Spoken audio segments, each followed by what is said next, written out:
8장, 9장은 왕의 권세 그랬죠. 예수님이 누구신가? 가르침 외에 행적을 행하신 겁니다. 한 관리, 여기서 관리라고 그러면 유대인의 회당에서 일하는 사람. 다른 복음서에는 회당장 야이로다 그렇게 나와 있습니다. 자, 연거푸 사건이 벌어지는 거죠. 내 딸의 문제가 생겼습니다. 딸을 고쳐달라고 손을 얹어서 살게 해달라고 간구하지요. 그래서 예수께서 가시니 제 아들이 따라갔더라. 그 집을 향해 가는 겁니다. 정통주의 유대주의자들입니다. 예수 그리스도에 대해서 반감을 갖거나 오해를 하고 싫어하는 사람들이죠. 그러나 사랑하는 딸이 그 모양이 생겼으니 여러 가지 방법을 써봤을 겁니다. 마지막 수단으로 소문을 듣고 예수 앞에 와서 절하면서 간구하지요. 이 사람의 신앙은 좀 억지 신앙, 마지못해 사는 거, 어쩔 수 없어서 하는 그런 기도와 같습니다.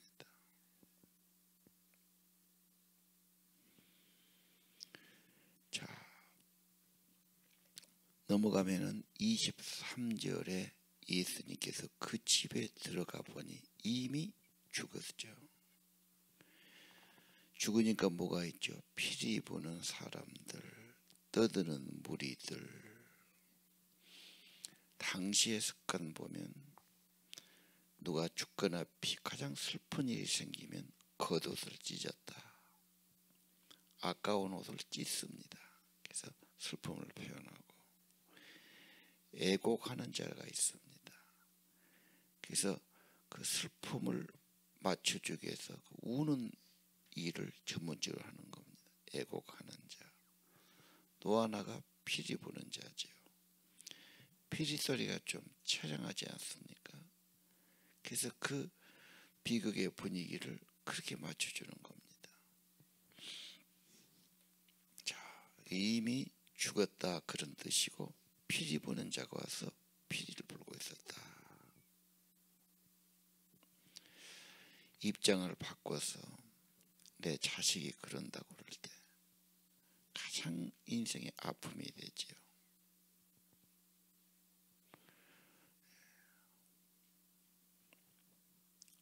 귀여운 딸이 그랬다. 이 아이가 12-13살 먹었다. 얼마나 기가 막힌 일이겠습니까? 아마 사람으로서는 가장 비극의 하나가 가장 사랑하는 자식이 죽는 것이 되겠습니다. 예수님이 그 현상을 보시고 뭐라고 그러시죠? 이 아이는 죽은 것이 아니다. 물러가라. 잠자고 있다. 사람들이 비웃지요. 입이 숨이 넘어갔으니까. 25절에 보면 예수님은 어떤 일 하시죠? 무리를 다 내보내시고 예수께서 소녀의 손을 잡으시죠. 그리고 다른 성경인 일어나라 유명한 달리다고 노래가 나오죠. 그 아이가 일어나 버렸어요. 죽은 자를 살렸다. 어떻게 그런 일이 있을까? 예수란 분이 누구냐? 그는 부활이요 생명이다. 죽어도 살 것이고 영생을 얻을 것이고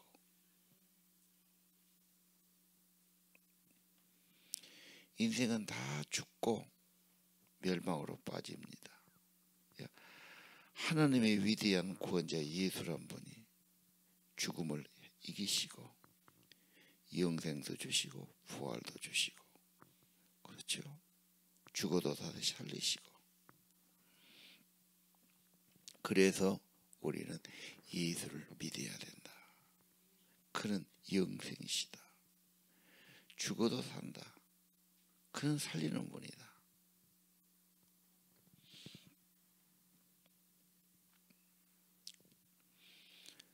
자,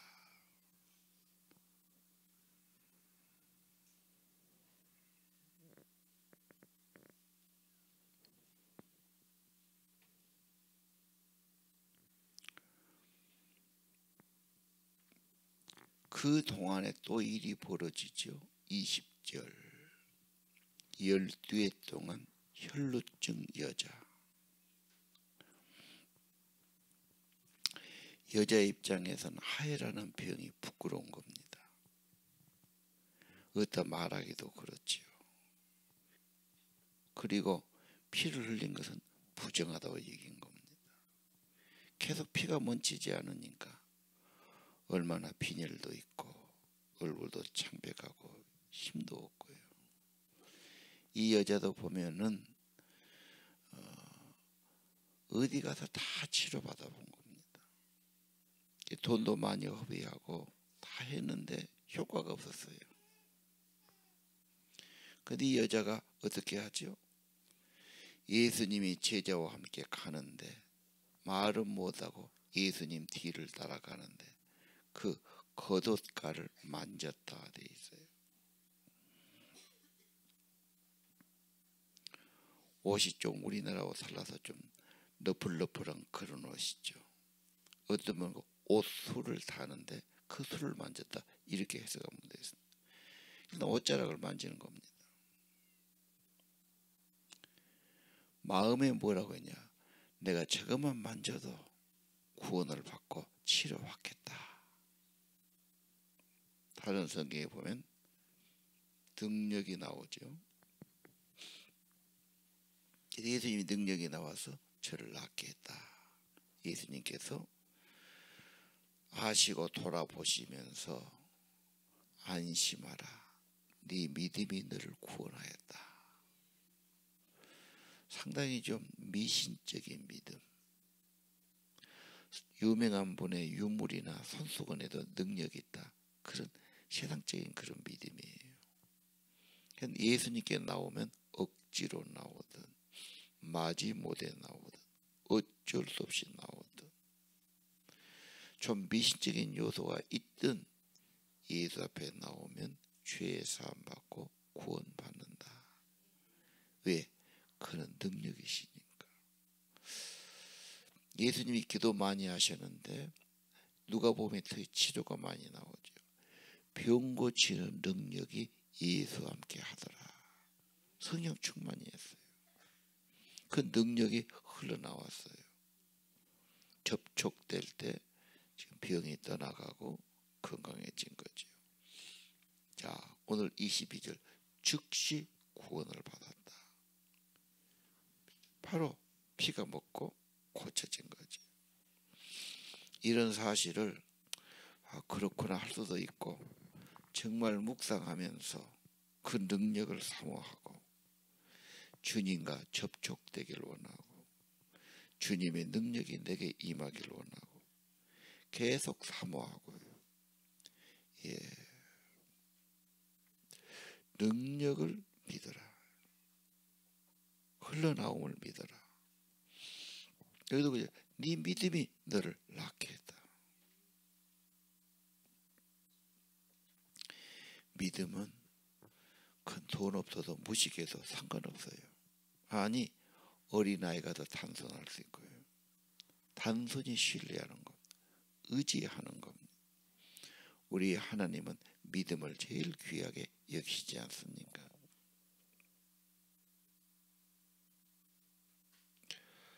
우리가 말이 잘 안 돼도 기도는 내가 기도를 잘 못해도 주님께 와서 진실로 자기를 내려놓고 그렇죠.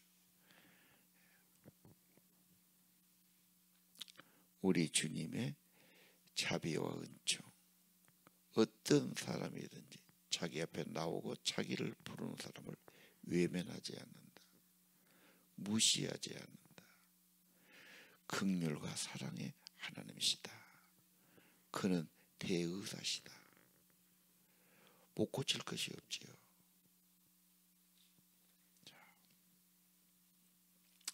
이런 복음서를 사랑하고 좋아하고 이런 장면을 늘 보면서 병 고칠 능력을 사모해야 합니다.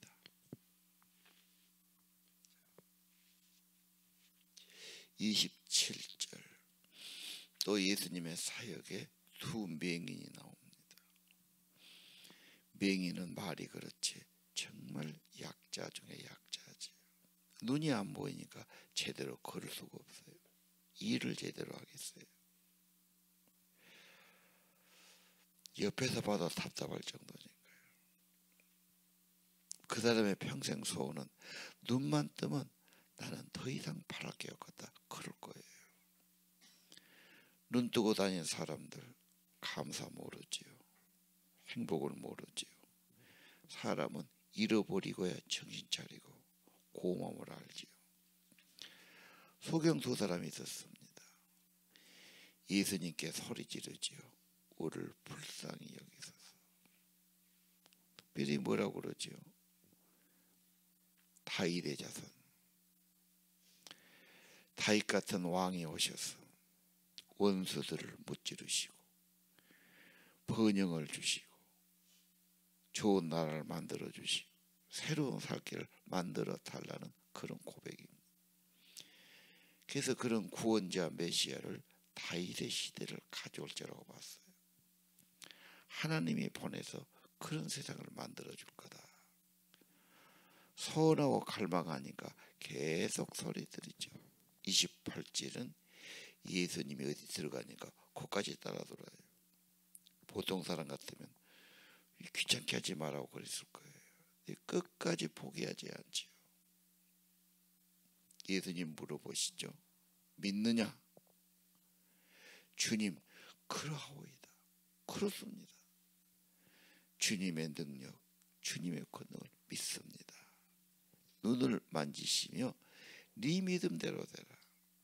이 믿음이란 단어가 참 독특한 겁니다. 믿음에 부유한 자가 돼. 믿음이 더 커지기를. 전적으로 주님은 믿는 자가 되기를. 내 안에 믿음이 충만하기를 기도해야 되겠죠. 믿음대로 되라. 눈이 밝아졌다. 그 소문이 어쩌지요? 온 땅에 퍼뜨리니라.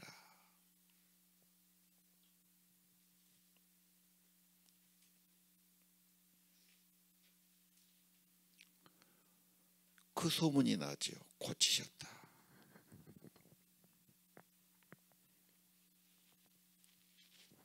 지금도 영원히 동일하게 살아계신 예수님의 소문이 온 땅에 퍼져야 돼요. 지금은 이제 병원이 많으니까 무조건 병원 찾아가는 거죠. 당신은 그런 병원이 적은 시절이에요. 위생 상태도 좋지 않고 약도 형편없었고 병자가 많았습니다. 자, 예수의 소문이 온 땅에 퍼지니라. 생명을 주신 분, 죽음에서 살리시는 분, 질병을 근원에서 마르게 하신 분,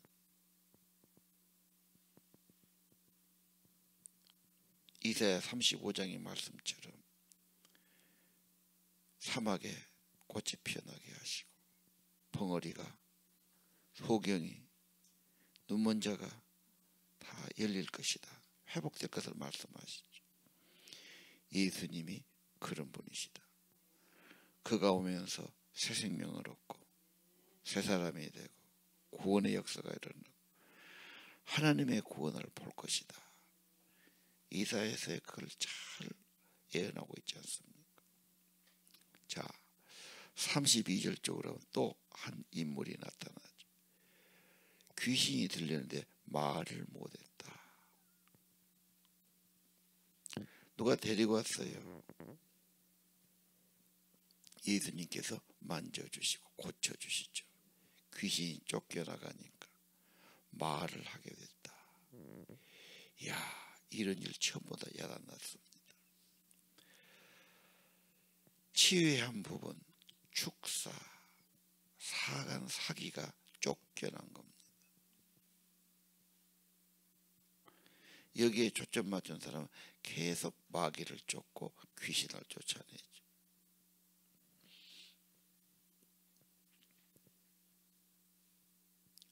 근데 바리새인들의 반응은 뭐지요? 바알세불, 귀신의 왕의 힘을 빌려서 귀신을 쫓아내구나. 꼭 바리새인들은 오해하고 비난하고 편견에 사로잡혔어요. 자기 전통과 생각에 사로잡혀서 꼭 잘 그렇게 호응을 하지 않습니다. 그때 예수님이 다른 복음서에 뭘 하죠? 지들끼리 싸우면 그 나라가 무너지는 거다. 절대 그럴 리가 없다. 싸우는 집은 무너진다. 싸우는 것은 망하는 겁니다. 집안에서 계속 부부간에 싸우고 있다. 그 집은 될 리가 없죠. 스스로를 해야 하니까. 자해하는 거죠. 교회 안에서 싸움이 있다. 싸우는데 뭔 기분 좋은 일이 있겠어요. 얼마나 애착하겠어요. 정말 허는 겁니다. 절대 조심해야 되죠. 자기 편끼리 싸우면 큰 망하는 겁니다. 그럴 리가 없다. 바알세불이 쫓아낼 리가 없다. 예수님이 그런 말씀하셨죠. 언제나 세상에는 오해하는 사람, 선한 일도 비꼬는 사람, 엉뚱한 소리하고 참 그런 사람이 있어요. 예수님이 그런 말씀 들을 때 싸우신 겁니까? 변명하게 급급했습니까? 가서 무슨 이렇게 한 겁니까? 그냥 내버려 두신 거예요. 그런 사람들이 있으니까. 그리고 그런 사람의 특징은 자기가 옳다는 거예요. 똑똑하다는 거예요. 오늘 또 예수를 전하면 똑같은 사람이 있을 겁니다. 내버려 둬야 되죠. 때가 될 때까지. 자, 그 다음 중요하죠. 35절. 예수님은 두루 다니셨다. 도시와 마을, 농촌이든 시골이든 두루두루 다니시면서 가르치시죠. 가르칠 장소가 준비된 거예요. 회당이에요. 회당 가서 성경은 가르칠 수 있어요. 말할 수 있어요. 성경이 펴져 있어요. 그 당시는 물론 구약이겠지요. 그 성경에서 예언된 것을 다 말씀하신 거예요. 그래서 가르치셨다. 하나님 나라는 가르침을 통해서. 그래서 말씀 공부. 왜? 가만히 있으면 희미해져요. 가르침. 자녀들의 믿음. 가르침이죠. 자녀들 어리다 해도 이런 단어가 뭔 뜻일까? 예수님이 이랬는데 어떻게 반응할까? 믿음이 중요할까? 어릴 때부터 해보는 거예요. 그게 사랑입니다. 관심사를 서로 대화해 본다. 그게 중요하거든요. 엄마하고 뭔 이야기? 성경을 이야기했다. 이게 가장 좋은 추억이 하나예요. 그리고 그런 좋은 추억을 가진 사람은 커서도 그렇게 자기 아이를 낳아도 그렇게 할 수 있어요. 우리가 어린 시절에 엄마가 그렇게 했던 거 굉장히 중요해요. 기도해 줬다. 성경을 가르쳐 줬다. 엄마하고 성경 말씀을 같이 나누고 공부했다. 중요한 거죠. 자, 그 다음 복음 전파하시죠. 하나님 나라를 전하지. 하나님은 계시고 하나님은 이 땅에 오시고 구원을 가지고 오시고 새로운 생명을 갖다 주시고 회개하고 믿으면 천국이 임하는 겁니다. 지금도 마찬가지입니다. 세례 요한 첫마디. 천국이 왔다. 회개만 하면 됩니다. 예수님의 첫마디. 천국이 바로 문 앞에 와 있어요. 회개하고 믿으면 임하는 겁니다. 성령도 마찬가지예요. 믿기만 하면 구원을 받아요. 영생 받아요. 성령이 오시는 겁니다. 아니 우리 문 밖에서 두드리고 있잖아요. 문만 열면 생명의 예수님이 오시는 거죠. 사람들은 두려워해요. 성령을 모르니까. 성령은 좋은 영이다. 마음을 부드럽게 하고 위로해 주고 회개하게 하고 정결하게 하고 기도할 마음을 주시고 의심하고 갈등하는 사람에게 평안 주고 믿음 주시는 거다. 그대로 있지 말고 주님의 구원과 성령을 받으라. 그 다음 뭐 하지요? 고치지요. 치유사역, 회복사역. 치유와 회복은 하나님 나라가 임했다는 거예요. 천국이 임했다는 거예요. 주님의 통치가 지금 시작된다는 거예요. 믿으면 어둠이 떠나고 사악의 세력이 떠나고 주님의 은혜와 생명이 임하고 회복되지요. 똑같습니다. 교회가 뭐 해야 되냐? 복음 전파하기도 가르치기도 하고요. 성령 받고요. 삶이 회복되죠. 마음부터 회복돼야 되지요. 믿음이 회복돼야 되지요. 회복되면 사람이 회복되니까 인간관계는 가정생활이나 다 좋아지죠. 사람이 좋아지고 회복되면 환경도 좋아지죠. 경제력 염려 마라 하지 않습니까? 너 그런 거 경제를 염려하지 마라. 하나님을 기쁘시게 해라. 하나님의 나라를 구하라. 그러면 이 모든 걸 더하시리라. 다 좋아지게 돼 있어요. 자, 36절도 중요합니다. 예수님이 무리를 보시죠. 무리는 이 백성들 대중을 말하죠. 그들을 보실 때 예수님은 불쌍히 여겼다. 왜? 목자 없는 양이었다. 지도자가 없어요. 의지할 데가 없어요. 돌보는 데가 없어요. 예수님의 특징, 긍휼이죠. 불쌍히 여긴다. 이게 좋은 마음, 큰 마음이에요. 불쌍히 여긴다. 자식들을 볼 때 저렇게 예수님과 불쌍하다. 남편 볼 때 저렇게 일하고 불쌍하다. 그런 걸 가져야 돼. 아내가 날마다 수고하고 고생한다. 불쌍하다. 그런 거 없으면 어쩌지요? 긍휼이 없으면 자꾸만 요구를 하지요. 불평을 하지요. 그렇죠? 안 좋은 말 하지요. 불쌍히 여기는 마음 굉장히 귀중합니다. 이제 어렵지요. 성령 충만해야죠. 주님의 마음이 와야 되지요.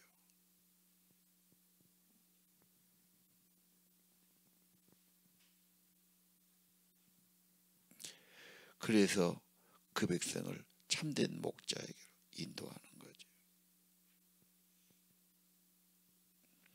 그리고 예수님 추수할 것이 많다. 그런 말씀하세요.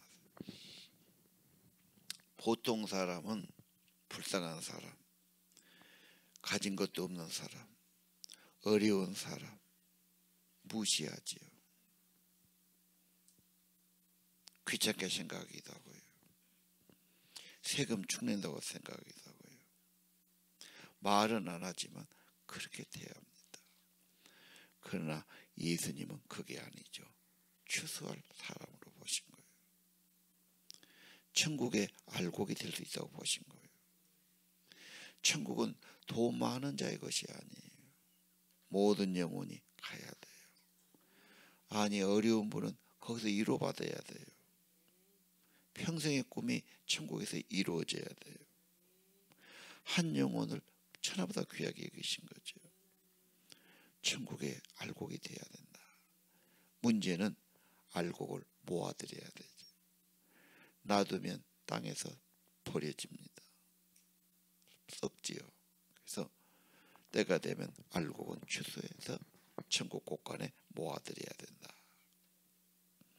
문제는 추수할 일꾼이다. 우리가 왜 전도해야 되는가? 왜 영혼에 관심을 가져야 되는가? 무리를 보고 불쌍히 여기시고, 이 알곡들이 다 죽어가는데 놔두면 땅에 떨어져 썩어갈 터인데 어서 주님께로 인도해서 처음 배송 돼야 되겠다. 이게 엄청난 겁니다. 그리고 예수님은 천국 일꾼, 추수할 일꾼 보내어 주셔서 기도하라. 그래서 우리는 최고의 삶이 구령자, 전도의 영성을 가진 사람, 하나님의 백성을 길러내는 사람.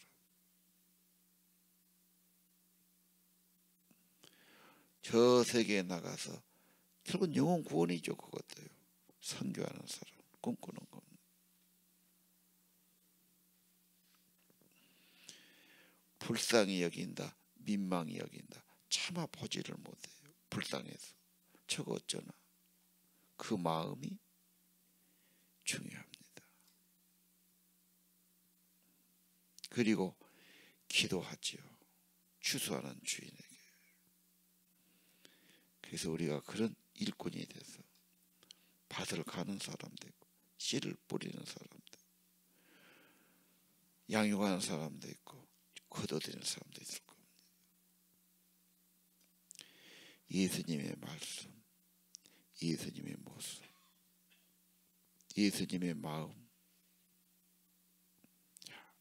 추수할 것이 많은데 다 버려주고 있지 않니? 저 거둬들여야 되겠다. 이 마음 주시기를 기도하시길 바라고요. 추수 일꾼을 보내달라고 기도해야 하겠습니다. 기도하겠습니다.